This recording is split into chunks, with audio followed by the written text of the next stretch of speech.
Rotary club of गारगीच्या वतीनं येत्या गुरुवारी 25 जानेवारी रोजी संवाद दिलखुलास गप्पा या स्मरणीय कार्यक्रमाचं आयोजन करण्यात आलं आहे। हा कार्यक्रम राजारामपुर येथील VT पाटील सभागृह येथे सायंकाळी 5:15 होत आहे, अशी माहिती रोटरी क्लबच्या प्रेसिडेंट कल्पना घाडगे यांनी पत्रकार परिषदेत दिली आहे।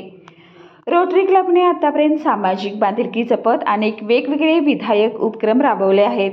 या उपक्रमाचाच एक भाग म्हणून येत्या 25 जानेवारी रोजी भारत सरकारने पद्मश्री पुरस्कार देऊन गौरवलेल्या डॉक्टर प्रकाश आमटे व डॉक्टर मंदाकिनी आमटे यांच्यासोबत संवाद दिलखुलास गप्पा हा स्मरणीय ठरेल असा कार्यक्रम आयोजित केला आहे। आकुर्डी येथील DY पाटील शैक्षणिक संकुलाच्या वतीने डॉक्टर प्रकाश आमटे व डॉक्टर मंदाकिनी आमटे यांचा सन्मान समारंभ 12 डिसेंबर 2018 रोजी करण्यात आला आहे। डॉक्टर प्रकाश आमटे आणि डॉक्टर मंदाकिनी आमटे यांचे कार्य खूपच मोठे आहे। त्यांच्या या कार्याची माहिती होण्यासाठी हा संवाद कार्यक्रम आयोजित करण्यात आल्याचं सांगण्यात येत आहे।